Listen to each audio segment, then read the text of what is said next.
Teman-temanku Shalom, berjumpa lagi di dalam YouTube channel Tanya Aja Pasti Ku Jawab. Berikut ini kita akan menyaksikan sebuah diskusi agama bersama dengan Agatha dan tim dan juga dengan Muslim yang membahas tentang turunnya Adam dan juga Hajar Aswad.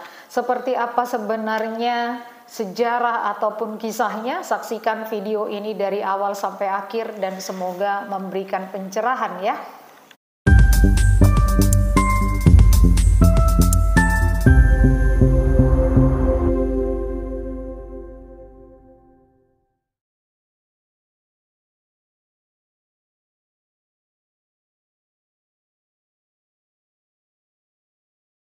Korelasi daripada hadis tersebut itu dari berapa, sedangkan di hadis tersebut itu kan dijelaskan bahwa awal mulanya dibangunnya Ka'bah, sedangkan di dalam Al-Quran itu nggak ada korelasi dikatakan bahwa awal mulanya, hanya dikatakan di dalam Al-Baqarah di situ dikatakan ditinggikan, bukan dibangun, ditinggikan. Al-Baqarah 127. Bapak Islam atau Kristen? Aku Islam. Al-Baqarah. Al-Baqarah. Aku dari tadi bingung loh, lagi nyari-nyari apa Iya, Al-Baqarah. memang logatnya seperti ini. Bunda host. Iya. Ada lagi Bunda host. Karena yang saya katakan di sini adalah referensinya. Aku manggilnya Nyonya host saja, Pak. Ini kayaknya labaco ini. Awal kisah pembangunan Ka'bah di sini memang dikisahkan bahwa Ibrahim dan Ismail itu nggak tahu tempatnya di mana, Tapi anehnya angin tadi yang namanya Kajuts ini mengibaskan ekornya, ya entah ekornya entah sayapnya, tempat itu sehingga terlihat pondasi awalnya. Nah, kalau gitu pertanyaannya, kalau memang ada pondasinya di sini, ini berarti siapa yang meminta untuk dibangun di sini? Menurut Bapak, pasti Allah kan, benar nggak? Betul Pak Bro. Betul. Yang saya buktikan kepada teman-teman bahwa ternyata yang menunjukkan titiknya itu adalah angin yang seperti ular tadi yang namanya Kajuts. Itu doang poinnya. Karena tadi poinnya yang ditanya Wahyu 12 ayat 9. Saya melihat ada korelasi di sini. Karena yang menunjukkan, karena tadi di Alkitab yang dilempar ke bumi itu adalah ular tua. Nah, tapi di sini yang menunjukkan lokasinya ini juga ular. Bahkan dikatakan ada sayapnya. Dalam sejarah purba, ular yang punya sayap itu apa? Disebut apa? Naga. Tapi kan gini Pak Prof, ya izin Pak Prof. Dalam tafsir itu di situ kan tidak serta merta menjelaskan, hanya penafsiran semata ya. Sedangkan di Al-Baqarah 125 itu dikatakan bahwa Ibrahim di situ dan jadikanlah makam Ibrahim itu tempat salat, dan telah kami perintahkan kepada Ibrahim Ismail, bersihkanlah rumahku. Kan seperti itu. Di situ korelasi dalam hadis itu tidak serta-merta ada sangat erat hubungannya dengan pertama ditunjukkan, karena di situ kan sudah ada sesuai Al-Imran. Di situ juga dijelaskan sesungguhnya rumah ibadah pertama yang dibangun untuk manusia ialah Baitullah. Rumah ibadah pertama itu merujuk kalau dalam kami ya merujuk kepada Adam. Seperti itu, bahwa sebenarnya cuman korelasi antara Al-Quran dengan Adam itu nggak ada di dalam Al-Quran. Cuman kenapa dikatakan ibadah pertama, sedangkan Adam diciptakan ke bumi ini sebagai khalifah. Berarti Baitullah itu sudah ada semenjak Adam. Adam diturunkannya di India, Pak, kalau kita baca di sini. Cuma karena Bapak tadi mengajak saya untuk membuka Al-Baqarah 125. Pertama, Al-Baqarah 125 ini tidak berbicara tentang Ka'bah, Pak. Ini berbicara tentang apa ini? Makom. Bapak tahu makom itu apa? Makom itu adalah bekas pijakannya Ibrahim. Bukan kuburan. Oh, bekas Makom itu pijakan. bekas pijakan Ibrahim. Ini kenapa di dalam Ka'bah, nanti saya tunjukin gambarnya. Di dalam Ka'bah itu ada bagian di luar Ka'bah itu ada bekas injakan Ibrahim. Nah, ayat ini turun, ini hasil permintaan, tahu Bapak permintaan siapa? Umar bin Khattab. Karena waktu itu Umar request kepada Nabi untuk makom atau bekas pijakannya Ibrahim itu jadi tempat sholat. Ini tidak berbicara tentang Ka'bah, Pak. Nggak ada kata Ka'bah di sini. Ini dalam kurung ya. Dalam kurung. Ya. Ka'bah tempat berkumpul dan tempat yang aman bagi manusia. Dan jadikanlah makom Ibrahim. Makom ini pijakan. Ini bukan kuburan. Iya. Lanjut, dilanjut. Jadi kalau Bapak berbicara tentang Ka'bah tadi, Al-Baqarah 125 itu kurang tepat. Nah, kalau Al-Baqarah 125 Anda mau mengatakan bahwa berarti udah dibangun sebelumnya. Loh, sebelumnya kita buka di sini di halaman 60. Ya. Saya sampai hafal halamannya ya. Adam itu diturunkannya di mana? Nih, Adam diturunkan di mana? Asudi mengatakan Adam diturunkan di India bersama dengan Hajar Aswad dan segenggam dedaunan surga. Loh, kecuali Adam ini turunnya di Mekah. Sementara tadi kita buka di sini di halaman 287. Kita bolak-balik ya. Seperti Allah yang membolak-balikan hati. Iya. Di sini dikatakan bahwa memang ada pondasi di sini. Tapi diceritakan apa? Waktu Ibrahim meminta apa? Nah, carikan sebongkah batu yang bagus untuk aku letakkan di sini. Maksudnya aku letakkan di Ka'bah. Ismail menyahut, ayah aku malas dan letih. Ibrahim berkata, maka pergilah dalam kondisi seperti itu. Jibril kemudian membawa Hajar Aswad dari India. Ingat, Adam tadi dijatuhkan di India bersama dengan Hajar Aswad dan segenggam dedaunan surga tadi. Pada mulanya Hajar Aswad berwarna putih cemerlang seperti sagamah. Sagamah ini adalah salah satu pohon yang buahnya putih ya Pak ya. Adam membawa batu ini turun dari surga, lalu warnanya berubah menjadi hitam karena dosa-dosa mereka. Nah, poinnya di sini Adam tadi diturunkan di India dan batu itu juga dibawa dari India. Jadi impossible bahwa di zaman Adam itu Adam yang bangun Ka'bahnya, bangun pondasinya. Nah, itu Bapak mesti menjawab. Karena di sini dicerita ini Zulkarnain juga nggak percaya. Nih dikatakan Ibnu Abi Hatim menuturkan Ibrahim membangun Ka'bah dari bebatuan 5 gunung. Kemudian ada tokoh yang namanya Zulkarnain, ini yang di dalam surat Al-Kahfi ya. Zulkarnain, raja dunia kala itu melintas saat Ibrahim dan Ismail membangun Ka'bah. Zulkarnain bertanya, siapa yang menyuruh kalian berdua mendirikan bangunan ini? Maksudnya Ka'bah. Ya, Zulkarnain juga nggak percaya nih, skeptis sama kayak Pak Insan nih. Allah yang memerintahkan kami, memerintahkan apa? Mendirikan bangunan ini. Nah, ini yang sangat-sangat membagongkan. Kata Zulkarnain, bagaimana aku bisa mempercayaimu? Mempercayai kata-katamu. Zulkarnain nanya nih, dari mana aku bisa percaya? Tapi ternyata Allah menunjukkan mujizat ya. Kemudian ada 5 ekor domba, ya 5 ekor domba ya, bukan manusia nih, berbicara dan memberikan kesaksian bahwa Allah memerintahkan Ibrahim untuk mendirikan bangunan tersebut. Dan Zulkarnain kemudian beriman dan percaya kepada Ibrahim. Nah, kalau Bapak tanya, ya saya ngikutin buku ini aja. Adam tadi turun di India, ya. Ka'bah itu bangun, siapa yang bangun pertama kali? Mungkin jawabannya ini yang paling tepat ya. Bertanyalah kepada 5 ekor domba, akan ditemukan siapa yang bangun.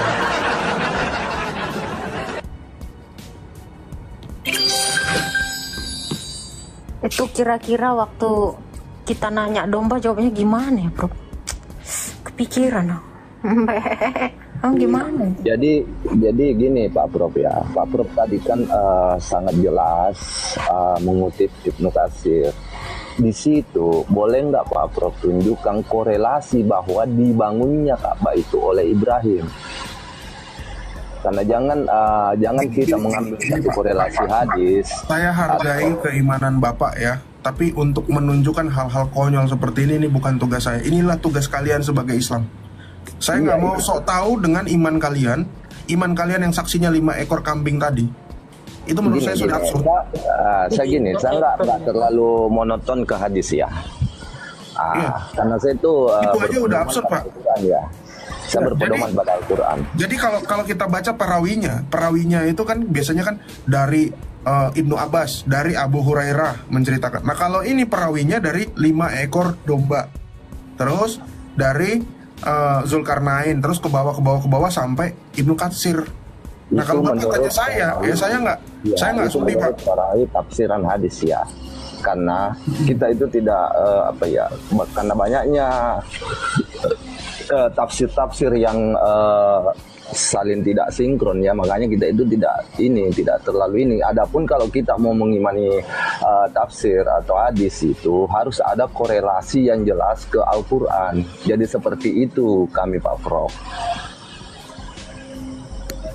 Itu saya rasa di sini tugas teman-teman Pak Prof kan menyandang sebagai Prof. Ketika tahu kan Pak Prof bahwa umat Islam itu korelasi utama atau pegangan utama kan dalil Al-Quran. Adapun ketika Pak Prof menunjukkan hadis, harus itu berkaitan dengan korelasi Al-Quran.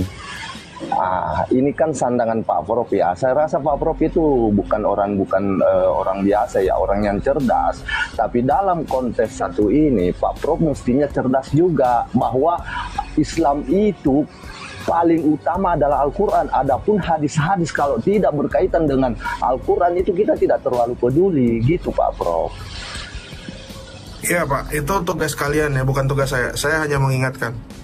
Karena saya dan Agatha hanyalah seorang pemberi peringatan nih. Kitab ini namanya Qasasul Anbiya. Saya udah bilang, kisah ini tidak memiliki kisah-kisah Israiliyat ya. Kelebihan lain kitab ini adalah steril dari kisah-kisah Israiliyat secara total. Bagaimana tidak, beliau sendiri atau Ibnu Katsir sendiri adalah seorang imam, hafiz, dan ahli hadis. Juga dijelaskan, tadi saya udah tunjukin.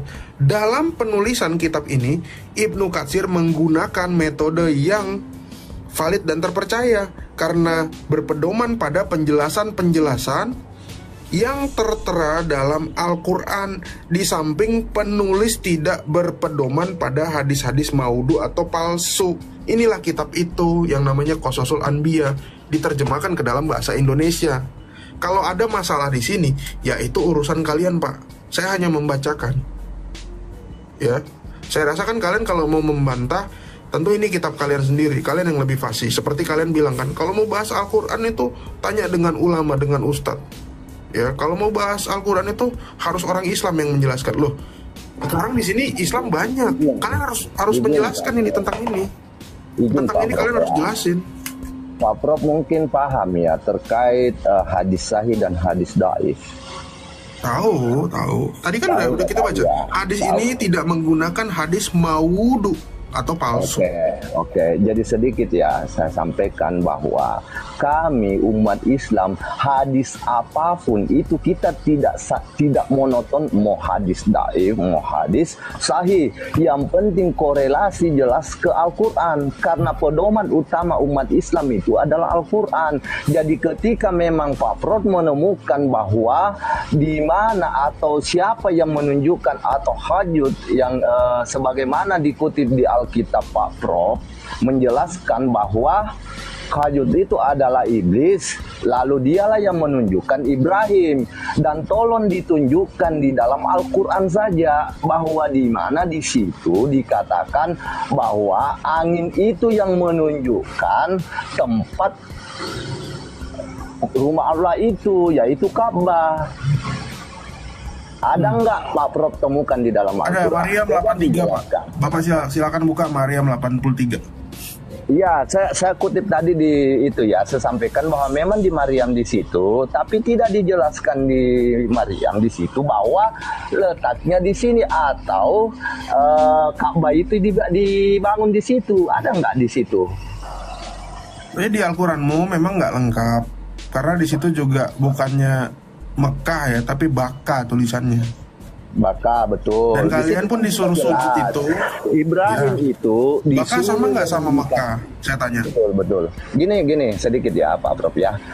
Di situ kan sudah dijelaskan bahwa yang dikerjakan Nabi Ibrahim itu adalah meninggikan fondasi dan membersihkan rumah Allah itu. Sedangkan di Alkitab di situ kan bahwa Gak ada meninggikan Pak. Ini meletakkan Pak. Ini loh. Tadi kan dipermasalahkan masalah cangkul, betul nggak? Ini loh. Nih. Menggali dengan cangkul lalu meletakkan pondasi, baca nggak? Bukan meninggikan. Kebaca nggak tak? Menggali gini loh. ya. Saya tadi berkali-kali sampaikan. Bapak Pak arahnya Prof, ya. kemana maksudnya? Ketika kita saya arahnya Nggak. tetap Sebentar. Teman-teman tulisannya ini meninggikan atau menggali? Meninggikan atau menggali? Menggali dengan cangkul lalu meletakkan. di sini gini Pak Prof ya. Coba Pak Prof Al-Baqarah 127 di situ sudah jelas dikatakan meninggikan. Berkali-kali saya sampaikan ini Pak Prof, menyandang sebagai Pak Prof itu harus cerdas juga. Jangan monoton kita merujuk kepada hadis. Sedangkan ketika Al-Quran kita tunjukkan itu hadis sudah terbantahkan. Kalau memang kita mau bantah ya harus Al-Quran dengan Al-Quran, ayat dengan ayat, seperti itu. Jangan hadis ke ayat, itu kan nggak mungkin, karena kiblat daripada hadis itu adalah Al-Quran. Oke. Kalau Anda mau mengatakan seperti itu Pak, kiblat Ya semuanya jelas seperti itu Pak Prof, karena kan sudah dijelaskan bahwa yang diturunkan itu ke Rasulullah itu adalah Al-Quran, bukan hadis. Hadis itu setelah zaman Rasulullah itu baru bermunculan namanya hadis. Ya. Saya korelasikan lagi ya penjelasan Bapak. Anda Islam, Anda punya ajaran wajib sunat ya, setuju?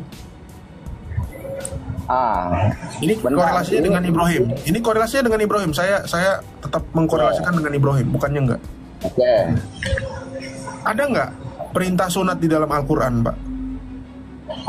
Terkait perintah sunat, di situ kan yang perintah sunat itu ajarannya Rasulullah Muhammad atau ajarannya Ibrahim? Loh ya, ada nggak perintah sunat di Al-Quran? Satu aja perintah sunat. Supaya diskusi kita tidak ngambang, Pak Prof kan mengatakan ada nggak ajaran di situ dikatakan sunat.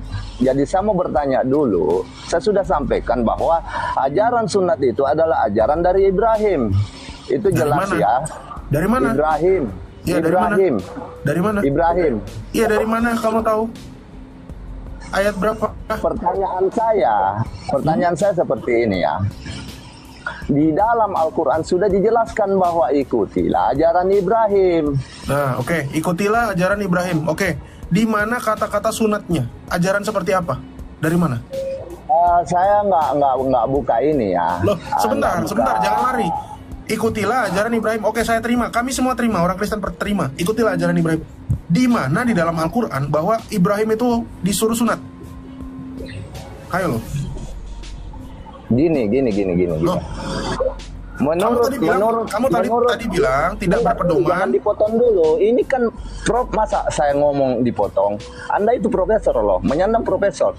Gini, kata sunat menurut Pak Prof itu apa?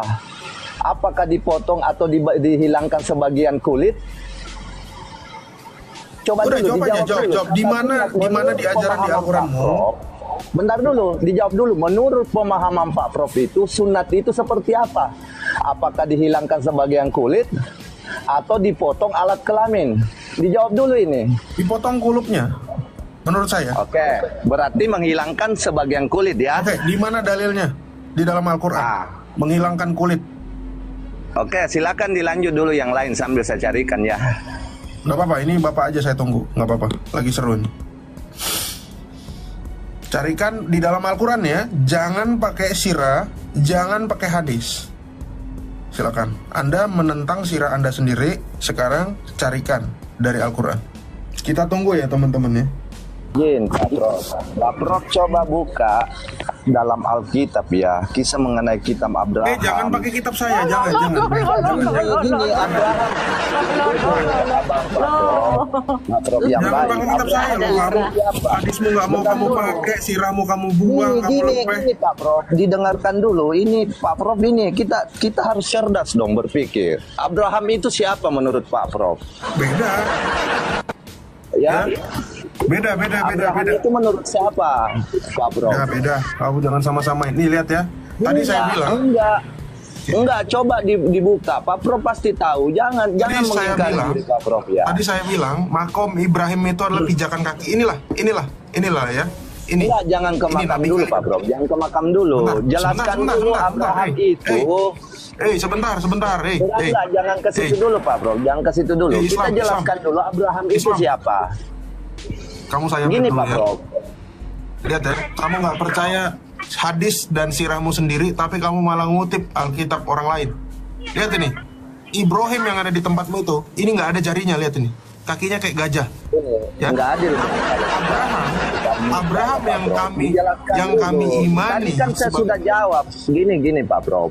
Ini namanya itu. Ya. Ini namanya makom Ibrahim. Tantangan nama Pak Prof harus sesuai dengan akal pikiran Pak Prof. Dijelaskan dulu Abraham itu menurut Alkitab Pak Prof siapa? Oh, kok kamu nanya? Ya, itu. Saya mau tanya, saya kan berhak juga nanya Abraham balik ya. menurut Alkitab, ayahnya bernama Terah. Coba, Ibrahim, ayahnya namanya siapa? Ayahnya bernama Terah. Kalau di Islam nama bapaknya siapa? Oke, kita menuju ke Abraham dulu. Jana, ya. Terah Jana. Nama bapaknya Ibrahim siapa? Asar, di Quran ada itu Asar. Beda, berarti beda. Abraham aja itu udah beda. Ya, bukan Ibrahim. Abraham namanya siapa Pak Bro? Anaknya namanya siapa? Apakah ada namanya anaknya dikatakan Ishak dengan saya buka Ismail? Kejadian 25 ayat 1 ya. Nama anak-anak Abraham ya. Oke. Nah, ada nggak namanya Ismail atau cuman Ishak aja? Oke, saya buka nama anak-anaknya Abraham. Oke, sama nggak sama Islam? Oke. Ternyata Abraham mengambil pula seorang istri namanya Ketura. Perempuan itu melahirkan bagi Abraham Zimran, Yoksan, Medan, Midian, Isibak, dan Suah. Ada nggak di Islam ini? Ada? Kagak ada. Ismail aja kagak ada. Ismail aja dalam kurung, Bang. Gini Bunda Hosya. Jadi Nah, gini. beda ya. Di dalam Teman-teman Islam jangan itu mau dikatakan disamakan. Ishak dan Ismail. Sedangkan di dalam Alkitab itu enggak ada yang dikatakan Ishak di situ, tapi ada nama merujuk kepada Ishak. Begitu pula ada nama di Alkitab yang merujuk ke nama Ismail. Kan seperti itu. Istrinya Ibrahim namanya siapa? Di kami namanya Sarah. Oke, ada nggak di Al-Quranmu? Ada nggak? Ada. Mana? Coba tunjukin. Kalau ada nih korgi saya Mana dua-duanya ayatnya? mengucapkan kalimat syahadat nih malam hari ini. 2 ekor korgi lumayan loh. Gimana caranya, Bro? Nggak usah gitu Pak Bro. Kita sharing aja. Tunjukin. Saya kejar Anda. Kalau ada nama Sarah. Oke. Nama Sahra ya. Sarah, iya silakan. Beda ya tadi ya. Ayahnya Abraham namanya Terah. 2 menit kenapa lari? Ntar lagi Tritunggal nih, Prof. Habis Tritunggal Paulus, Prof. Biasanya Ini gitu. kurang ajar ya. Giliran sunat buka Alkitab orang lain, ya kan? Giliran dibuka datanya sirahnya, nggak mau, dia tolak. Sorry, saya mesti jujur, meskipun nggak sopan ya, itu nggak boleh kayak gitu. Keimanan Anda itu kok jadi campur aduk begitu? Demi dia nolak loh tadi ke masalah Ka'bah tadi itu. Cari Sarah di dalam Entengnya Al-Quran. lari loh. Enggak, entengnya lari loh. Aduh. Prof, Ya, dia ini kayak makan buah si malakama yang mau lari ketahuan, kabur. Bertahan entah cemana lagi lah cara dia mau lari kemana. Iya nggak apa-apa teman-teman. Kita fokus ke sunat tetap. Cuma kita biar tahu juga buat orang-orang Islam yang nonton di sini bahwa memang nggak jelas datanya, ya. Kita tetap fokus ke sunat tadi. Tapi untuk itu kita buktikan dulu. Ibrahim yang di Islam itu nggak sama dengan Abraham. Bapaknya beda. Mukanya juga beda, Bro. Masa ada Ibrahim dibakar, ditiup-tiup sama cicak? Ini yang paling absurd. Juga aneh. Yang paling absurd di sini, di dalam buku yang sama, ya, Ibrahim itu namanya Ibrahim Al-Khalil, ya. Demikian teks ahli kitab dalam kitab Taurat, usia mereka diketahui karena disebutkan di bawah setiap nama mereka dengan tulisan India. Ibrahim kok ada Indianya itu loh. India. Aduh. India nggak ada namanya Ibrahim. Adanya Brahman ini. kali ya. Brahmana. Sing. Oh, Ladu Sing. Jujur Pak Prof ya, kalau untuk istri ini saya memang belum menemukan di dalam Al-Quran ya. Jadi ya, oke. Sekarang kembali ke sunat.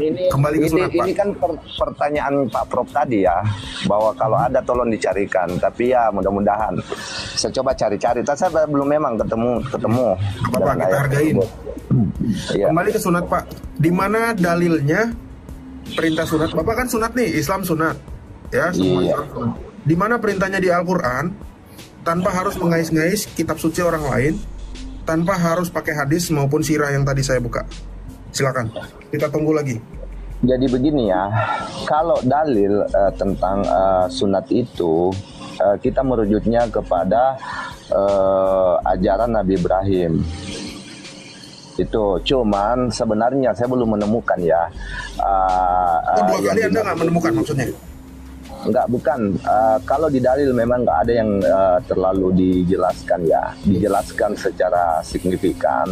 Tapi memang kita merunuk ke ajaran Ibrahim, sama dengan kota Mekah itu, Ka'bah itu kan ajaran Ibrahim menurut kami umat Islam. Jadi kita merunut ke sana, mengikuti, karena memang di Al-Quran diperintahkan juga ya. Cuman kalau di kami memang belum menemukan ya bahwa Ibrahim kata-kata sunat dalam Ibrahim. Terus dari mana ada sunat, Pak? Kita fokus ke sunat. Dari mana Bapak bisa tahu ada ajaran sunat? Jadi gini, masalahnya Pak Prof juga nggak ini ya, nggak mau kalau saya mengatakan di Alkitab ya. Tapi memang saya belum menemukan. Tapi ada itu, ada. Bapak saya mikir, Pak. Bapak mikir, saya pakai data Bapak sendiri, data Islam untuk menjelaskan sejarah kalian. Bapak tolak. Ingat ya, Bapak tolak. Gini, Bapak bilang hanya kan menggunakan. Saya ya. Pertama Pak Prof membatasi bahwa jangan pakai hadis. Sedangkan yang saya jelaskan Bapak lebih yang nggak awal. mau pakai hadis tadi, saya buka data ini tadi. Didengarkan dulu Pak Prof. Kalau Pak Prof cerdas mentangkap bahasa saya, kita itu merujuk pada hadis yang memang ada korelasi. Bukan kita tidak atau mengtiadakan hadis. Sedangkan hadis saja, hadis satu dengan hadis kedua itu masih saling bertentangan Pak Prof. Seperti itu bahasa saya, bukan meniadakan hadis itu. Jadi makanya ketika kedua hadis tersebut bertentangan dan tidak berkorelasi ke Al-Quran, maka kami mengambil Al-Quran. Seperti itu Pak Prof penjelasan saya. Bukan bilang tidak mengimani atau seperti apa, tapi tetap pedoman utama kita itu Al-Quran. Mau hadis dhaif kalau ada korelasi jelas di Al-Quran kita pakai, mau hadis sahih kalau jelas ada korelasi Al-Quran kita pakai. Sedangkan Pak Prof menunjukkan hadis Ibnu Katsir itu tidak terlalu berkorelasi kepada dalil Al-Quran. Dari mana Anda bisa mengatakan bahwa itu tidak terlalu berkorelasi? Apa dasar Anda? Di Al-Quran kan sudah dijelaskan di situ. Tidak ada di situ dikatakan bahwa awal mula dibangun ditunjukkan oleh angin yang bernama Hajjud. Kan seperti itu. Sama seperti pernyataan Bapak. Saya bilang tidak ada di dalam Al-Quran bahwa ada dijelaskan bahwa ada kata sunat. Betul nggak? Kalau di Al-Quran tidak ada, tapi hadis yang membuat korelasi tentang Ibrahim itu ada di hadis. Katakan kulub. Itu memotong saya membuktikan Pak. Saya membuktikan ini ya Pak Insani ya, biar kita apple to apple lagi. Ya, saya sudah membuktikan dari literasi kalian bahwa Ka'bah dibangun oleh Ibrahim dan Ismail dengan bantuan angin Kajuts, betul ya? Tadi kita udah baca sama-sama ya. Iya, iya. Di Mekah. Nah, sekarang kalau Anda mengatakan bahwa sumbernya sunat itu adalah hadis dan sirah, silakan tunjukkan datanya. Atau Bapak sebutin aja ada di mana, saya yang buka datanya. Ya, di depan saya ini ada komputer. Saya buka. Yang dibahas ini tentang apa, Pak Bro? Oh, ini Sunat fokusnya apa tetap tentang Ka'bah? sunat. Ka'bah udah selesai. Saya bisa ya. membuktikan. Sekarang tujuan Anda Kalau saya buktikan. menunjukkan hadis, apakah Pak Prof terima? Siapa? Saya bilang tadi akan ada 2 makhluk yang bersyahadat malam hari ini. Kalau ada. Gini, kalau saya menunjukkan hadis, apakah Pak Prof menerima? Loh, reputasi saya dipertaruhkan ini malam hari ini. Ini ada yang nonton dan semua akan bisa membuli saya bahwa saya ini omong kosong. Selesai.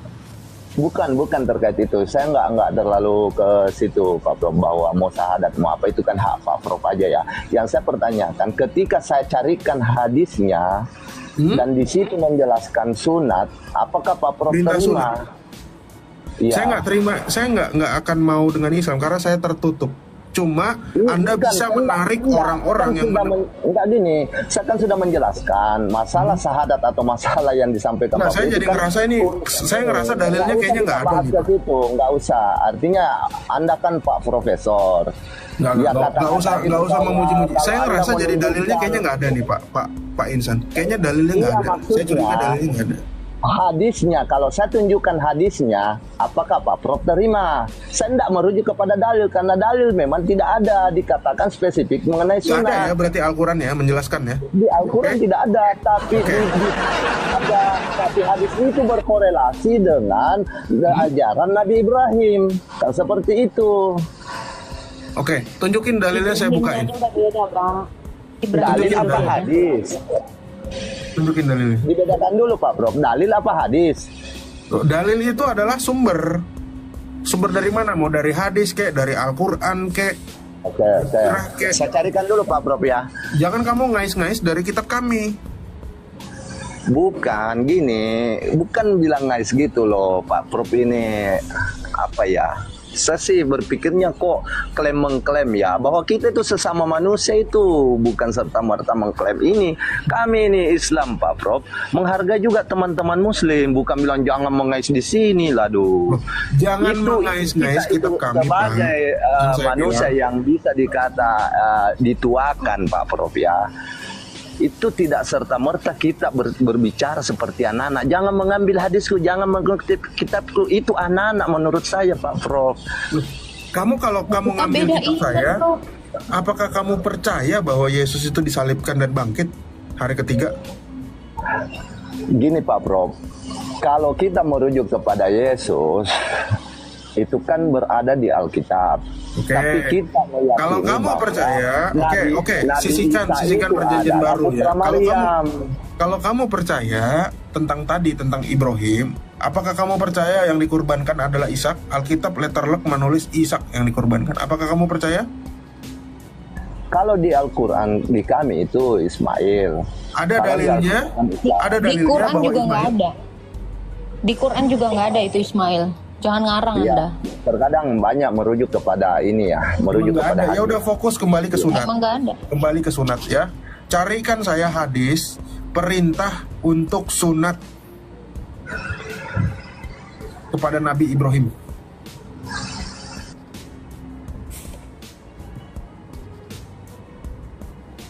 Jangan pakai Alkitab kami ya.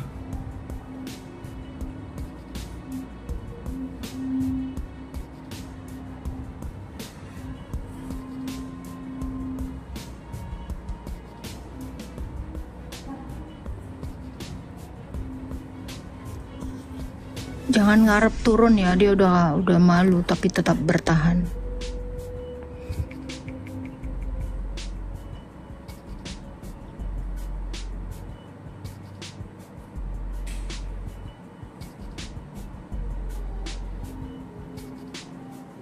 Kita dibuka hadis riwayat Bukhari.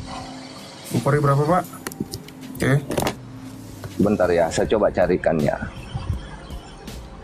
Di situ dijelaskan, saya belum redaksi ininya ya. Itu ada korelasinya nanti di anal. Anal. Hah? Di anal? Iya, bentar. Dia berkorelasi di anal. Aduh. Anahal. Astaga. Memang bahasa itu seperti itu, Pak Prof. Al-Bakra. Artinya kita berbagai suku Bugis ya. Artinya suku-suku di Indonesia kan beda-beda cara menyebutnya. Jadi dipahami aja ya. Tidak usah dijadikan bahan ini ya.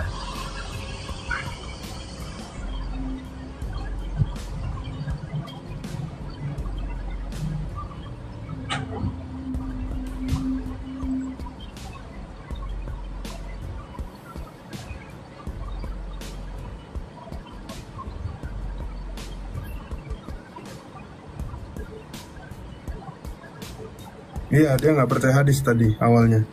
Tapi tiba-tiba dia ubah Jangan kalimatnya. di-framing begitu. Gini, jangan di-framing Pak Bro. Loh, cari aja Pak, cari aja dulu. Gini, enggak enak kalau kita di-framing ya. Karena saya tuh selama di sini saya etika saya bertanya, etika saya diskusi itu saya jaga. Dicopot nggak nyolok. Silakan. Dicari aja dulu ayatnya Pak. Bukhari berapa?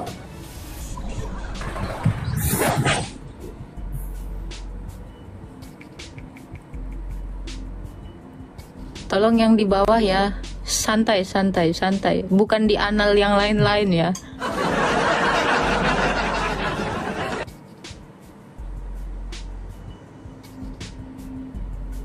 Saya punya buku Ali bin Abu Thalib nih. Udah lihat dulu tak? Duduk.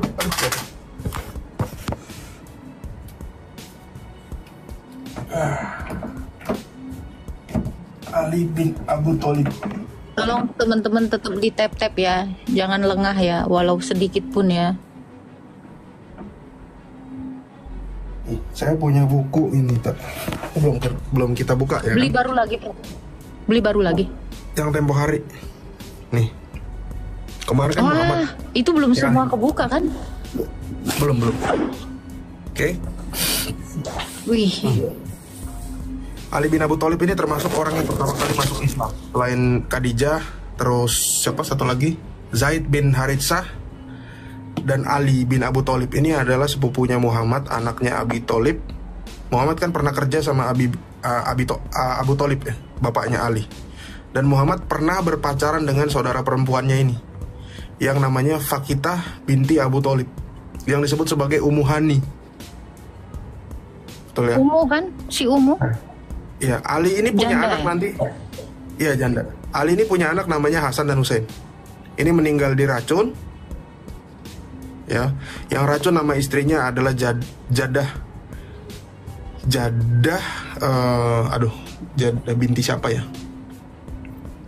Dan ini dipenggal. Nah, makanya ada istilah haram jadah itu gara-gara Hasan ini diracun sama istrinya tadi. Istrinya yang disayanginya ternyata ditikam dari belakang ya, dikasih racun. Ini dipenggal sama Ubaidillah, orang suruhan dari Muawiyah. Nah, yang membagongkan di sini ya, Islam itu kan Muhammad kan punya circle besar ya. Ini Pak Insani sambil cari ya Pak Insani ya. Sahabat Muhammad itu ada namanya Abu Bakar ya, jadi khalifah pertama. Kedua namanya Ali bin Abu Thalib. Ketiga namanya Utsman bin Affan, jadi menantu Muhammad. Yang keempat ini Ali bin Abu Thalib. Ali bin Abu Thalib, terus nanti ke Hasan, nanti jadi Muawiyah, jadi lagi Muawiyah, terus anaknya lagi Muawiyah jadi khalifah juga, Yazid bin Muawiyah yang musuhan, yang memenggal ini. Dari semua riwayatnya saya sudah baca, semua orang itu nggak pernah ada yang disunat. Tahu nggak? Abu Bakar itu nama aslinya Abdullah bin Abu Kuhafa. Waktu dia masuk Islam, dia nggak diperintahkan untuk sunat. Ali bin Abu Thalib masuk Islam, dia nggak diperintahkan untuk sunat. Utsman bin Affan masuk Islam, nggak diperintahkan untuk sunat. Zaid bin Haritsah nggak diperintahkan sunat. Umar bin Khattab nggak diperintahkan sunat. Siapa lagi? Urwah bin Zubair nggak diperintahkan sunat. Ibnu Abbas nggak diperintahkan sunat. Abu Hurairah nggak diperintahkan sunat. Nggak ada perintah sunat. Kalau Anda baca di dalam sirah ini, sirah yang buku ini. Mana tadi? Ini ada 2 jilid nih. Satunya warna hitam. Mana ya? Sebentar.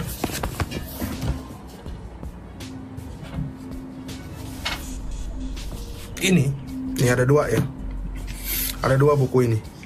Di dalam sirah ini nggak ada perintah sunat. Di dalam sirah ini nggak ada perintah sunat. Ini dari mulai Muhammad belum lahir sampai Muhammad meninggal, nggak ada yang disunat. Terus yang lebih membagongkan, Anda masih bisa buka lagi biografinya Bukhari, Imam Bukhari. Ya, Imam Bukhari itu masih ada. Anda masih bisa tracking sejarah Imam Bukhari sampai dia meninggal. Ya. Biografi Imam Bukhari. Imam Bukhari itu lahir dan besar di mana? Di Uzbekistan. Betul kan? Betul ya teman-teman ya. Imam Bukhari itu kecilnya buta. Akhirnya dia bisa ngelihat. Karena dia bisa ngelihat, dia berterima kasih dengan berkeliling-keliling Arab. Untuk apa? Untuk mempelajari sejarah Muhammad. Dia hidupnya itu hampir 300 tahun setelah Muhammad meninggal. Nah lucunya, sejarah Imam Bukhari, biografinya, tidak ada satupun yang meriwayatkan Imam Bukhari saat masuk Islam itu disunat. Bayangin teman-teman. Imam Bukhari punya anak buah, punya murid namanya siapa? Imam Muslim. Imam Muslim itu orang Turkmenistan, ya, daerah Uni Soviet sana juga. Itu juga nggak diceritakan pernah sunat biografinya. Semua itu masih bisa Anda buka di internetarchive.org. Ya, Anda masih bisa lihat di situ biografinya Imam Bukhari, Imam Muslim, Imam Nasai, Musnad Ahmad, Tirmizi. Itu nggak ada satupun mereka yang sunat. Lucu. Bahkan lebih membagongkan lagi, dari seluruh penulis hadis itu, yang pernah naik haji itu cuma 2, Imam Bukhari dan Imam Muslim. Itu kenapa orang Islam cenderung lebih percaya pada 2 orang ini. Karena yang lain itu nulis hadis, mereka nggak sudi pergi ke Mekah. Betul nggak kira-kira Pak Insani? Aduh, Pak Insani masih mencari ya.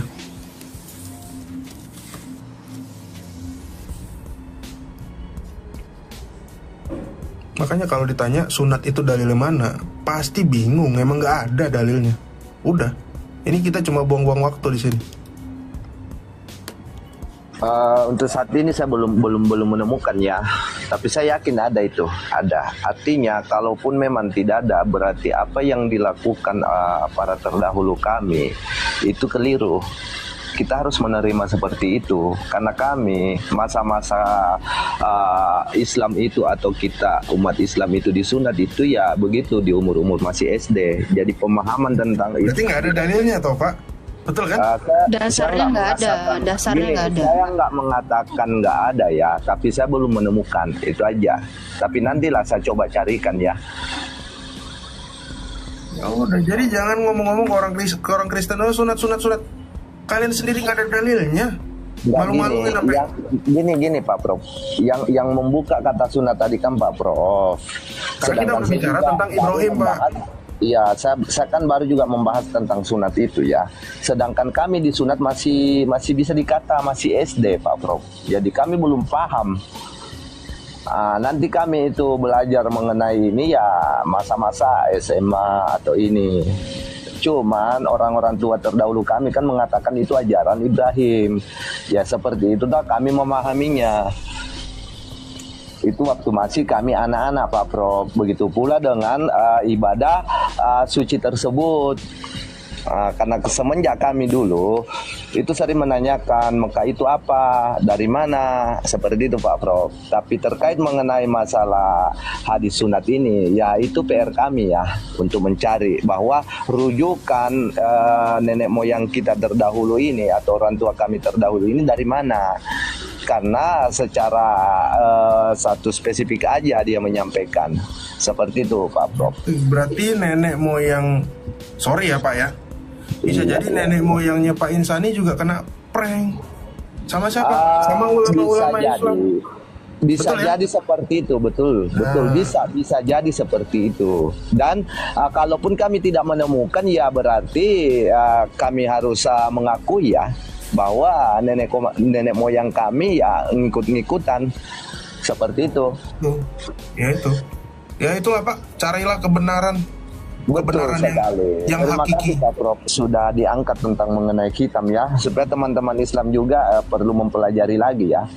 Tentang kitab itu berasal dari mana. Jangan cuman kita asal berasalnya dari ini. Karena pertanyaan ini saya baru dengar juga ya. Saya baru mulai menjajaki mengenai kitab ini. Iya Pak Insani.